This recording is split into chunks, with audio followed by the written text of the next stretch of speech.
I'm Soumya Murthy. Today I'll be discussing one of the topics of public economics. ಎಲ್ಲರಿಗೂ ಸ್ವಾಗತ. ಇವತ್ತು ಸಾರ್ವಜನಿಕ ಅರ್ಥಶಾಸ್ತ್ರದ ಒನ್ ಆಫ್ ದ ಟಾಪಿಕ್ಸನ್ನು ಡಿಸ್ಕಸ್ ಮಾಡೋಣ. ಇವತ್ತಿನ ಟಾಪಿಕ್ಕು ನಾವು ಆಯ್ಕೆ ಮಾಡಿರೋವಂಥದ್ದು capitalist and socialistic economies. So ಬಂಡವಾಳಶಾಹಿ ಮತ್ತು ಸಮಾಜವಾದ ಆರ್ಥಿಕ ವ್ಯವಸ್ಥೆ ಬಗ್ಗೆ ಡಿಸ್ಕಸ್ ಮಾಡೋಣ. ಸೊ ಫಸ್ಟ್ ಕ್ಯಾಪಿಟಲಿಸಮ್ ಅಂದರೆ ಏನು ಅಂತ ತಿಳ್ಕೊಳಕ್ಕೆ ಹೋದಾಗ, ಮೀನಿಂಗ್ ಆಫ್ ಕ್ಯಾಪಿಟಲಿಸಮ್ ಅಂತ ತೊಗೊಂಡಾಗ, in a capitalist economy all farms, factories and means of productions are the property of private individuals. They make use of this to gain profit. Basically, it is the only sole motive. To make profit is a sole motive of capitalist economies. Usually we find capitalist economies in USA, Japan, Australia, France, etc. So ಈ capitalism ಅಂತ ಬಂದಾಗ ನಾವು ಏನು ನೋಡ್ತೀವಿ ಅಂದರೆ, ನಮ್ಮ ಹತ್ರ ಇರುವಂಥ ಫ್ಯಾಕ್ಟ್ರೀಸ್ ಇರ್ಬೋದು, ನಾವು ಮಾಡ್ತಾ ಇರೋವಂಥ ಉತ್ಪಾದನೆ ಇರ್ಬೋದು, ನಮ್ಮ ಹತ್ರ ಇರೋವಂಥ ನಮ್ಮ ಕೃಷಿ ಭೂಮಿ ಇರ್ಬೋದು, ಎಲ್ಲ ರೀತಿಯಾದ ಉತ್ಪಾದನೆ ಏನಾಗಿರುತ್ತೆ, ಬೇಸಿಕ್ಲಿ ನಮಗೆ ಲಾಭ ಕೊಡುತ್ತೆ. ಲಾಭದ ಉದ್ದೇಶದಿಂದ ಉತ್ಪಾದನೆಯನ್ನು ಮಾಡ್ತಾ ಇರ್ತೀವಿ. ಸೊ ಲಾಭ ಇಲ್ಲ ಅಂದ ತಕ್ಷಣ ಅಲ್ಲಿ ಯಾವುದೇ ಥರ ಉತ್ಪಾದನೆ ಆಗೋದೇ ಇಲ್ಲ. ಸೊ ಒಬ್ಬ ವೈಯಕ್ತಿಕ ವ್ಯಕ್ತಿ ತನ್ನ ಲಾಭಕ್ಕೋಸ್ಕರ ಉತ್ಪಾದನೆಯನ್ನು ಮಾಡುವಂಥದ್ದು. ಸಾಮಾನ್ಯವಾಗಿ ಈ ರೀತಿಯಾದ ಕ್ಯಾಪಿಟಲಿಸಮ್ನ ನಾವು ಅಮೆರಿಕಾದಲ್ಲಿ, ಜಪಾನಲ್ಲಿ, ಫ್ರಾನ್ಸಲ್ಲಿ, ಆಸ್ಟ್ರೇಲಿಯಾನಲ್ಲಿ ಕಾಣ್ತೀವಿ.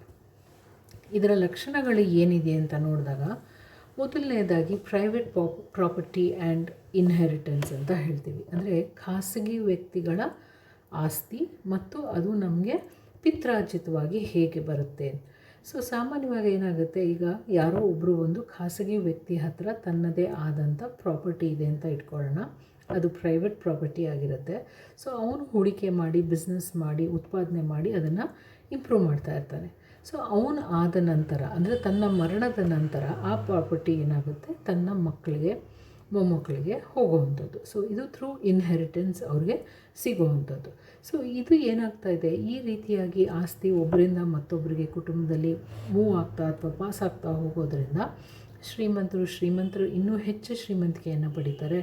ಬಡವರಾಗಿ ಇರುವಂಥದ್ದು. ಏಕೆಂದರೆ ಇವ್ರ ಹತ್ರ ಆಸ್ತಿ ಇರೋದಿಲ್ಲ ಮತ್ತು ಬೇರೆ ಥರದ ಸೋರ್ಸಸ್ಸು ಇನ್ಕಮ್ಮು ಇಲ್ಲ ಅಂದಾಗ ಇವರು ಹಾಗೆ ಬಡವರಾಗಿ ಉಳ್ಕೊಳ್ಳೋವಂಥದ್ದು. ಹೀಗೆ ನಾವು next concept private ownership of means of production ಅಂತ ನೋಡಿದಾಗ, ಸಾಮಾನ್ಯ ಏನು ನೋಡ್ತೀವಿ ನಾವು, ಈ ಉತ್ಪಾದನೆಗಳಿಗೆ ಬಳಸುವಂಥ ಓನರ್ಶಿಪ್ ಏನಿದೆ ಅಥವಾ ಅದರಲ್ಲಿ ಯಾರು ಆ ಸಂಸ್ಥೆಯನ್ನು ನಡೆಸ್ಕೊಂಡು ಹೋಗ್ತಾ ಇದ್ದಾರೆ ಅಂತ ನೋಡಿದಾಗ, ಅದು ಕೃಷಿ ಆಗಿರ್ಬೋದು, ಬಿಸ್ನೆಸ್ ಆಗಿರ್ಬೋದು, ಎನಿ ಎಕನಾಮಿಕ್ ಆ್ಯಕ್ಟಿವಿಟೀಸ್ ನಾವು ನೋಡಿದಾಗ ನಾವು ಏನು ನೋಡ್ತೀವಿ, ಅಲ್ಲಿ ಬೇಸಿಕ್ಲಿ ಅವರು ಲಾಭಕ್ಕೋಸ್ಕರನೇ ಉತ್ಪಾದನೆಯನ್ನು ಮಾಡ್ತಾ ಇರ್ತಾರೆ. ಸೊ ಸಾಮಾನ್ಯವಾಗಿ ಲಾಭ ಇಲ್ಲ ಅಂದ ತಕ್ಷಣ ಅಲ್ಲಿ ನಾವು ಉತ್ಪಾದನೆ ಆಗೋದು ನಿಲ್ಲಿಸ್ಬಿಡ್ತಾರೆ. ಯಾಕೆಂದರೆ ಅವ್ರಿಗೆ ಮೋಟಿವ್ ಇರೋದೇ ಲಾಭ. So profit is the main motive. So ನಮ್ಮ ನೆಕ್ಸ್ಟ್ ಕಾನ್ಸೆಪ್ಟ್ ನಾವು ಏನು ನೋಡ್ತೀವಿ, ಕ್ಲಾಸ್ ಕಾನ್ಫ್ಲಿಕ್ಟ್ ಅಂತ ಹೇಳ್ತೀವಿ. ಸೊ ಒಂದು ಸೊಸೈಟಿ ಅಂತ ನಾವು ತೊಗೊಂಡಾಗ ಅದರಲ್ಲಿ ಎರಡು ರೀತಿಯಾದ ವರ್ಗಗಳನ್ನ ಕಾಣಿಸ್ತೀವಿ ಅಥವಾ ನೋಡ್ತೀವಿ. ಸಾಮಾನ್ಯವಾಗಿ ಉಳ್ಳವರು ಮತ್ತು ಇಲ್ಲದೆ ಇರೋವಂಥವ್ರು. So the class of the society has two classes, the haves and the have nots ಅಂತ ಹೇಳ್ತೀವಿ. ಸೊ ಎಲ್ಲೋ ಒಂದು ಕಡೆ ಈ ಕಾನ್ಫ್ಲಿಕ್ಟ್ ನಾವು ನೋಡ್ತೀವಿ. ಸಾಮಾನ್ಯವಾಗಿ ಏನಾಗುತ್ತೆ, ಒಬ್ಬ ಕೆಲಸ ಮಾಡ್ತಾ ಇರೋವಂಥ ಒಬ್ಬ ಕಾರ್ಮಿಕ, ಅವನು ಮತ್ತೊಂದು ಕಾರ್ಮಿಕರ ಜೊತೆ ಕಿತ್ತಾಡಬೇಕಾಗತ್ತೆ. ಯಾಕೆಂದರೆ ಇವನು ಕೆಲಸ ಬಿಟ್ಟರೆ ಮತ್ತೊಬ್ಬ ರೆಡಿಯಾಗಿರ್ತಾನೆ ಹೋಗೋಕ್ಕೆ, ಅವನಿಗೂ ಘರ್ಷಣೆಗಳಾಗುವಂಥದ್ದು. ಅಥವಾ ನಾವು ಸಾಮಾನ್ಯವಾಗಿ ಏನು ನೋಡ್ತೀವಿ, ಈ ಇರೋರು ಇಲ್ಲದೆ ಇರೋರು ನಡುವೆ ಹೇಗೆ ಕಿತ್ತಾಟಗಳು ನಡೆಯುತ್ತೆ, haves and the have knots ಅಂತ ಹೇಳ್ತೀವಿ. ಸೊ ಅದು ನಮ್ಮ ಕ್ಯಾಪಿಟಲಿಸ್ಟ್ ಎಕಾನಮೀಸಲ್ಲಿ ನಾವು ನೋಡುವಂಥದ್ದು. ಲೇಬರ್ ಮತ್ತು ಕ್ಯಾಪಿಟಲ್ ಮಧ್ಯೆ ನಾವು ಸಾಮಾನ್ಯವಾಗಿ ಕಾನ್ಫ್ಲಿಕ್ಟ್ ಆಫ್ ಇಂಟ್ರೆಸ್ಟನ್ನು ನೋಡ್ತೀವಿ. ಸೊ ಇದು ಮತ್ತೊಂದು ಲಕ್ಷಣ ಕ್ಯಾಪಿಟಲಿಸಮಲ್ಲಿ. ಮತ್ತೊಂದು ನಾವು ನೋಡುವಂಥದ್ದು ಇಕನಾಮಿಕ್ ಫ್ರೀಡಮ್ ಅಂತ ಹೇಳ್ತೀವಿ. ಸಾಮಾನ್ಯವಾಗಿ ಇಲ್ಲಿ ನಮಗೆ ಫ್ರೀಡಮ್ ಇರುತ್ತೆ, ನಮಗೆ ಪೂರ್ತಿಯಾಗಿ ಸ್ವಾತಂತ್ರ್ಯ ಇರುತ್ತೆ. ನಾವು ಯಾವ ಪ್ರಾಪರ್ಟಿಯಲ್ಲಿ ಇನ್ವೆಸ್ಟ್ ಮಾಡಬೇಕು, ಯಾವ ಥರ ಉದ್ಯಮ ಮಾಡಬೇಕು, ಹೇಗೆ ಲಾಭ ಮಾಡ್ಕೋಬೇಕು ಅಂತ. ಸೊ ಯಾವುದೇ ಥರದ ರೆಸ್ಟ್ರಿಕ್ಷನ್ಸನ್ನು ನಾವು ನೋಡೋದಿಲ್ಲ. ಹಾಗಾಗಿ ಇಲ್ಲಿ ಸುಲಭವಾಗಿ ಯಾರು ಬೇಕಾದ್ರೂ ಬಂದು ಹೂಡಿಕೆ ಮಾಡಿ ಬಿಸ್ನೆಸ್ ಮಾಡೋವಂಥದ್ದು. ಹಾಗೆ ನಾವು ನೆಕ್ಸ್ಟ್ ಕಾನ್ಸೆಪ್ಟ್ ಏನು ನೋಡ್ತೀವಿ, ಕಂಟ್ರೋಲ್ ಆಫ್ ರಿಸ್ಕ್ ಅಂತ ಹೇಳ್ತೀವಿ. So this is a golden rule of capitalism ಅಂತ ಹೇಳ್ತೀವಿ, ಕಂಟ್ರೋಲಿಂಗ್ ಆಫ್ ರಿಸ್ಕ್. ಯಾಕೆಂದರೆ ಯಾರು ರಿಸ್ಕ್ ತೊಗೊಂಡು ಹೂಡಿಕೆ ಮಾಡಿರ್ತಾನೋ ಅವನು ಆ ಬಿಸ್ನೆಸ್ಸಲ್ಲಿ ಲಾಭ ಮಾಡುವಂಥದ್ದು. ನೀವು ದುಡ್ಡು ಹೂಡಿಕೆ ಮಾಡೋಕ್ಕೆ ಹಿಂಜರಿದಾಗ ನಮಗೆ ಯಾವುದೇ ಥರ ಲಾಭ ಅಥವಾ ಔಟ್ಸ್ಟ್ಯಾಂಡಿಂಗ್ ಪ್ರಾಫಿಟ್ಸು ಸಿಗೋದಿಲ್ಲ. ಸೊ ಇಲ್ಲಿ ಯಾರು ತನ್ನ ಜಾಣತನದಿಂದ ಹೂಡಿಕೆ ಮಾಡಿ ರಿಸ್ಕ್ ತೊಗೊಂಡು ಹೂಡಿಕೆ ಮಾಡ್ತಾನೆ ಅವನಿಗೆ ಲಾಭ ಸಿಗುವಂಥದ್ದು. Lastly competition. ಸೊ ನಾವು ಯಾವಾಗಲೂ ಹೇಳ್ತೀವಿ ಕಾಂಪಿಟೇಷನ್ ಈಸ್ ಹೆಲ್ತಿ ಅಂತ. ಸಾಮಾನ್ಯವಾಗಿ ಏನಾಗುತ್ತೆ, ಒಂದು ಆರ್ಥಿಕ ವ್ಯವಸ್ಥೆಯಲ್ಲಿ ಒಂದು 2-3-4 ಜನ ಹೂಡಿಕೆ ಮಾಡಿ ಒಂದೇ ಪ್ರಾಡಕ್ಟನ್ನು ಲಾಂಚ್ ಮಾಡ್ತಾ ಇದ್ದಾರೆ ಅಂದಾಗ ಅಲ್ಲಿ ಒಂದು ಕಾಂಪಿಟೇಷನನ್ನು ನೋಡ್ತೀವಿ. ಯಾವಾಗ ಕಾಂಪಿಟೇಷನ್ ಇದೆ, ಬಯರ್ಸ್ ಮಧ್ಯನೂ ಕಾಂಪಿಟೇಷನ್ ಇರುತ್ತೆ, ಸೆಲ್ಲರ್ಸ್ ನಡುವೆನೂ ನಾವು ಕಾಂಪಿಟೇಷನನ್ನು ನೋಡ್ತೀವಿ. ಸೊ ಹೀಗೆ ಒಬ್ರಿಗೊಬ್ರು ಕಾಂಪೀಟ್ ಮಾಡ್ತಾ ನಮಗೆ ಒನ್ ಆಫ್ ದ ಬೆಸ್ಟ್ ಗೂಡ್ಸ್ನ ಕೊಡೋದಕ್ಕೆ ಸಾಧ್ಯ ಆಗುವಂಥದ್ದು. ಹಾಗೆ ನೆಕ್ಸ್ಟ್ ನಾವು ನೋಡುವಂಥ ಕಾನ್ಸೆಪ್ಟ್ ಏನಿದೆ, ಕನ್ಸ್ಯೂಮರ್ ಸಾವರ್ನಿಟಿ ಅಂತ ಹೇಳ್ತೀವಿ. ಸೊ ಕನ್ಸ್ಯೂಮರ್ ಅಂತ ತೊಗೊಂಡಾಗ ಕನ್ಸ್ಯೂಮರ್ ಇಸ್ ದ ಕಿಂಗ್ ಅಂತ ಹೇಳ್ತೀವಿ. ಕ್ಯಾಪಿಟಲಿಸಮಲ್ಲಿ ಸಾಮಾನ್ಯವಾಗಿ ನೀವು ದುಡ್ಡು ಕೊಡೋಕ್ಕೆ ರೆಡಿ ಇದ್ದೀವಿ ಅಂದಾಗ ನಾವು ಯಾವ ವಸ್ತುವನ್ನು ಡಿಮಾಂಡ್ ಮಾಡಿದ್ರೂ ನಮಗೆ ಆ ವಸ್ತುವನ್ನು ಅವರು ಕೊಡೋಕ್ಕೆ ರೆಡಿ ಇರ್ತಾರೆ. ಯಾಕೆಂದರೆ ಅವ್ರಿಗೆ ಲಾಭ ಬೇಕಾಗಿರುತ್ತೆ, ನಮಗೆ ಸರಕುಗಳು ಬೇಕಾಗಿರುವಂಥದ್ದು. ಸೊ ಈಗ ಸಾಮಾನ್ಯವಾಗಿ ಒಬ್ಬ ಕನ್ಸ್ಯೂಮರ್ ಆ ಸರಕಿಂದ ಖುಷಿ ಪಡ್ತಾ ಇಲ್ಲ ಅಥವಾ ತೃಪ್ತಿ ಆಗಿಲ್ಲ ಅಂದರೆ ಅವನ ಆ ವಸ್ತು ಕೊಂಡ್ಕೊಳ್ಳಲ್ಲ. ಆಗ ಆ ಉತ್ಪಾದನೆ ಮಾಡಿರುವಂಥ ಆಂಟ್ರಪ್ರನರ್ ಯಾರಿರ್ತಾರೋ ಅವನು ನಷ್ಟವನ್ನು ಅನುಭವಿಸ್ತಾನೆ. ಇದೇ ರೀತಿಯಲ್ಲಿ ಕೆಲವೊಂದು ಮಿತಿಗಳನ್ನ ಕೂಡ ನೋಡ್ತೀವಿ ಕ್ಯಾಪಿಟಲಿಸಮಲ್ಲಿ. ಏನಪ್ಪ ಅಂದರೆ, ಒಬ್ಬ ಕನ್ಸ್ಯೂಮರ್ ಆಗಿ ಅವನು ದುಡ್ಡನ್ನು ಕೊಡೋಕ್ಕೆ ರೆಡಿ ಇದ್ದಾಗ ಅವನು ಆ ವಸ್ತುವನ್ನು ಉತ್ಪಾದನೆ ಮಾಡಬೇಕು ಅವರು ಅಂತ ಎಕ್ಸ್ಪೆಕ್ಟ್ ಮಾಡ್ತಾನೆ. ಸಪೋಸ್ ಅವರು ವಸ್ತು ಉತ್ಪಾದನೆ ಮಾಡಿಬಿಟ್ಟಿದ್ದಾರೆ, ಆದರೆ ನಮಗೆ ಆ ಹಣವನ್ನು ಬರ್ಸೋಕ್ಕೆ ಶಕ್ತಿ ಇಲ್ಲ, ಹಣ ಕೊಡೋಕ್ಕಾಗ್ತಾ ಇಲ್ಲ ಅಂದಾಗ ನಾವು ಆ ಸರಕು ತೊಗೊಳಕ್ಕಾಗಲ್ಲ. ಸೊ ಆ ಸರಕು ಏನಾಗುತ್ತೆ, ವೇಸ್ಟಾಗಿ ಹೋಗುವಂಥದ್ದು. ಸೊ ಎಲ್ಲೋ ಒಂದು ಕಡೆ ನಾವು ಸಂಪನ್ಮೂಲವನ್ನು ನಾಶ ಮಾಡೋಕ್ಕೆ ಸಾಧ್ಯ ಆಗ್ತಾಯಿದೆ, ಎಲ್ಲೋ ಒಂದು ಕಡೆ ವೇಸ್ಟಾಗಿ ಹೊರಟೋಗ್ತಾ ಇದೆ, ಅಥವಾ ನಮ್ಮ ಆಂಟ್ರಪ್ರಿನರ್ ಏನು ದುಡ್ಡು ಹಾಕಿ ಹೂಡಿಕೆ ಮಾಡಿ ಉತ್ಪಾದನೆ ಮಾಡಿದ್ರೋ ಅವರು ನಷ್ಟವನ್ನು ಎದುರಿಸ್ತಾರೆ.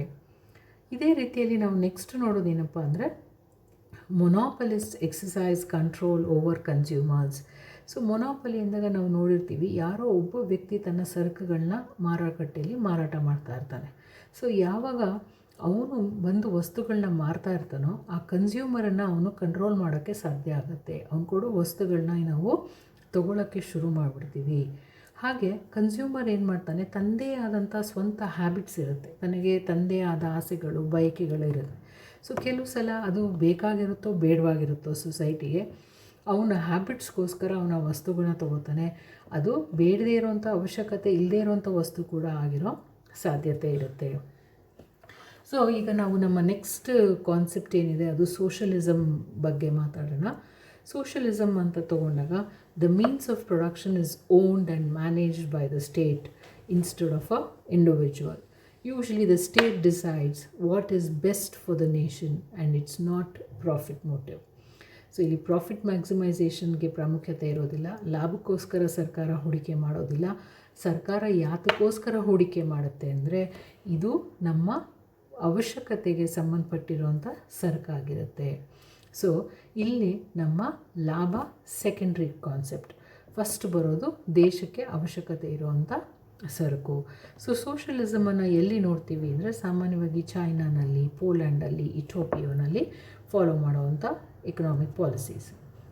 ಹಾಗಾದರೆ ಇದರಲ್ಲಿ ನಾವು ಯಾವ ಥರದ ಲಕ್ಷಣಗಳಿದೆ ಅಂತ ನೋಡಿದಾಗ ಇಲ್ಲಿ ನಾವು ಆಗಲೇ ಹೇಳ್ದಂಗೆ ಸರ್ಕಾರದ ಹೊಣೆಗಾರಿಕೆ ಹೆಚ್ಚು. ಸೊ ಸರ್ಕಾರ ಎಲ್ಲ ಸಂಪನ್ಮೂಲಗಳನ್ನ ಹೇಗೆ ಹಂಚಬೇಕು, ಏನು ಉತ್ಪಾದನೆ ಮಾಡಬೇಕು ಅನ್ನೋದ್ರ ಬಗ್ಗೆ ಒಂದು ಪ್ರಾಪರ್ ಯೋಜನೆಯನ್ನು ಹಾಕ್ಕೊಂಡು ಪ್ಲ್ಯಾನಿಂಗನ್ನು ಮಾಡಿಕೊಂಡು ಸುಲಭವಾಗಿ ಆ ಹಂಚಿಕೆಯನ್ನು ಮಾಡುವಂಥದ್ದು. ಸಾಮಾನ್ಯ ನಾವು 5 ಇಯರ್ ಪ್ಲ್ಯಾನಿಂಗ್ ಏನು ಇಂಡಿಯಾನಲ್ಲಿ ನಾವು ಮುಂಚೆ ಮಾಡ್ತಾಯಿದ್ವಿ, ಅದರಲ್ಲಿ 5 ವರ್ಷದ ಪಂಚವಾರ್ಷಿಕ ಯೋಜನೆ ಅಂತೀವಿ. ಹಾಗೆ ಒಂದೊಂದು ದೇಶದಲ್ಲಿ ತಮ್ಮ ಪ್ಲ್ಯಾನಿಂಗ್ ಮುಖಾಂತರ ಅವ್ರು ಏನು ಮಾಡ್ತಾರೆ, ಯೋಜನೆಗಳನ್ನ ಹಾಕ್ಕೊಂಡು ಪ್ಲ್ಯಾನ್ ಮೂಲಕ ಯಾವ ಥರ ಹಂಚಿಕೆ ಮಾಡಬೇಕು, ಯಾವ ಸಂಪನ್ಮೂಲ ಬಳಸಬೇಕು, ಎಷ್ಟು ಹಣ ಒದಗಿಸ್ಬೇಕು, ಏನು ಉತ್ಪಾದನೆ ಮಾಡಬೇಕು ಅನ್ನೋದನ್ನು ಡಿಸೈಡ್ ಮಾಡೋವಂಥದ್ದು. ಹಾಗೆ ನಮ್ಮ ಸೋಷಲಿಸಮಲ್ಲಿ ಬರುವಂಥ ಮಿತಿಗಳ ಬಗ್ಗೆ ನಾವು ನೋಡಿದಾಗ, ಒಂದು, state ownership of productive resources can't claim success in business. ಏಕೆಂದರೆ ಸರ್ಕಾರ ಇಲ್ಲಿ ಲಾಭ ಉದ್ದೇಶ ಇಟ್ಕೊಂಡಿರೋದಿಲ್ಲ. ಕೆಲವು ಸಲ ತನಗಾಗೋ ಖರ್ಚೇ ಜಾಸ್ತಿ ಇರುತ್ತೆ. ತಾನು ಜನರಿಗೆ ಆ ಸರಕು ಒದಗಿಸೋದು ಇಂಪಾರ್ಟೆಂಟ್ ಆಗಿರುತ್ತೆ ಹೊರತು ಅಲ್ಲಿ ಲಾಭ ಮಾಡ್ಕೊಳ್ಳೋ ಉದ್ದೇಶ ಇರೋದಿಲ್ಲ. ಸೊ ಲಾಭ ಇಲ್ಲ ಅಂದಾಗ ಬಿಸ್ನೆಸ್ ಸಕ್ಸಸ್ ಆಗೋ ಚಾನ್ಸಸ್ಸು ಕಡಿಮೆ. ಹಾಗೆ ಕೆಲವು ಸಲ ನಾವು ಏನು ನೋಡ್ತೀವಿ, ಪ್ರೈವೇಟ್ ಪ್ರಾಪರ್ಟಿ ಅಂತ ತೊಗೊಂಡಾಗ ಇಲ್ಲಿ ಖಾಸಗಿ ಅವರು ತಮ್ಮ ಹೂಡಿಕೆ ಬಿಸ್ನೆಸ್ ಮಾಡಬೇಕಾದ್ರೆ ಹಿಂದೇಟಾಗ್ತಾರೆ. ಯಾಕೆಂದರೆ ಇಲ್ಲಿ ಸರ್ಕಾರದ ಪಾತ್ರ ಜಾಸ್ತಿ. ಸೊ ಪ್ರಾಫಿಟ್ ಇಲ್ಲ, ಪ್ರೈವೇಟ್ ಪ್ರಾಪರ್ಟಿಗೆ ಯಾವುದೇ ಥರ ಸ್ಕೋಪನ್ನು ನಾವು ಇಲ್ಲಿ ನೋಡೋದಿಲ್ಲ. ನೆಕ್ಸ್ಟ್ ಬರುವಂಥದ್ದು ಪ್ರೈಸಿಂಗ್ ಸಿಸ್ಟಮ್. ಇಲ್ಲಿ ಗೌರ್ಮೆಂಟ್ ಇನ್ವಾಲ್ವ್ಮೆಂಟ್ ಇರೋದರಿಂದ ಬೆಲೆಗಳು ಜನರಿಗೆ ಕೊಡೋದಕ್ಕೆ ಅಥವಾ ಭರಿಸೋಕ್ಕೆ ಸಾಧ್ಯ ಆಗುವಂಥ ಒಂದು ಬೆಲೆನ ಸರ್ಕಾರ ಡಿಸೈಡ್ ಮಾಡುತ್ತೆ. ಸೊ ಈ pricing system is totally controlled and managed by government. So ನೀವು ಬೆಲೆ ಜಾಸ್ತಿ ಮಾಡೋದಕ್ಕೆ ಆ್ಯಸ್ ಅ ಇಂಡಿವಿಜುವಲ್ ನಿಮಗೆ ಪರ್ಮಿಷನ್ ಅಥವಾ ರೈಟ್ಸ್ ಇರೋದಿಲ್ಲ.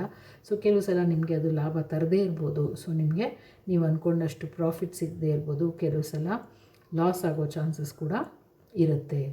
ಮತ್ತು ವೇಜಸ್ ತೊಗೊಂಡಾಗಲೂ ಅಷ್ಟೇ, ಸರ್ಕಾರ ನಿರ್ಧರಿಸಿದಂತಹ ಒಂದು ಕೂಲಿ ಅಥವಾ ಸಂಬಳವನ್ನು ಇವರು ತಮ್ಮ ಕೆಲಸಗಾರರಿಗೆ ಕೊಡಬೇಕಾಗಿರುತ್ತೆ.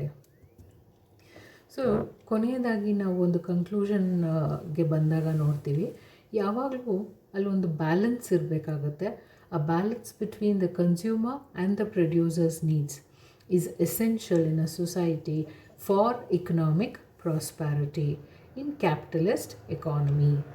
The consumer must adjust their demands according to the production and the exigencies of the state. So ನಾವು ಯಾವಾಗ ಈ ಬ್ಯಾಲೆನ್ಸ್ ತರ್ತೀವೋ ಕನ್ಸ್ಯೂಮರ್ ಮತ್ತು ಪ್ರೊಡ್ಯೂಸರ್ ನಡುವೆ, ಅಥವಾ ಇವರ ಅವಶ್ಯಕತೆ ಮತ್ತು ಅವರ ಅವಶ್ಯಕತೆಗಳ ನಡುವೆ, ಆ ಪೂರೈಕೆ ಸಪ್ಲೈ ಡಿಮಾಂಡ್ ಕಾನ್ಸೆಪ್ಟ್ಸ್ ಏನಿದೆ ಸೊಸೈಟಿದು, ಅದು ಒಂದು ಬ್ಯಾಲೆನ್ಸಿಗೆ ಬಂದಾಗ ನಾವು ಎಕನಾಮಿಕ್ ಪ್ರಾಸ್ಪೆರಿಟಿನ ನೋಡೋದಕ್ಕೆ ಸಾಧ್ಯ ಆಗುತ್ತೆ. ಸೊ ನಾವು ಈ ಸೆಷನಲ್ಲಿ ಏನು ತಿಳ್ಕೊಂಡಿದ್ದೀವಿ ಅಂತ ಒಂದು ಸಮ್ಮರಿ ಅಥವಾ ರೀಕ್ಯಾಪನ್ನು ನೋಡಿದಾಗ, ನಾವು ಮೊದಲನೇದಾಗಿ ಒಂದು ಕ್ಯಾಪಿಟಲಿಸ್ಟ್ ಎಕಾನಮಿ ಹೇಗೆ ಫಂಕ್ಷನ್ ಆಗುತ್ತೆ, ಯಾವ ರೀತಿಯ ಪಾತ್ರ ಅಲ್ಲಿ ಸರ್ಕಾರದಿರುತ್ತೆ, ಪ್ರೈವೇಟ್ ಇಂಡಿವಿಜುವಲ್ಸ್ ಇರುತ್ತೆ ಅಂತ ಅರ್ಥ ಮಾಡ್ಕೊಂಡ್ವಿ. ಸಿಮಿಲರ್ಲಿ ಸೋಷಲಿಸ್ಟ್ ಎಕಾನಮೀಸ್ನಲ್ಲಿ ನಾವು ಹೇಗೆ ಒಂದು ಆರ್ಥಿಕ ವ್ಯವಸ್ಥೆ ನಡ್ಕೊಂಡು ಹೋಗುತ್ತೆ ಅನ್ನೋದ್ರ ಬಗ್ಗೆ ತಿಳ್ಕೊಂಡಿರೋವಂಥದ್ದು. So I hope you have enjoyed this session. We have learnt about capitalist economy and also about socialist economy in this session. Thank you. Thanks a lot.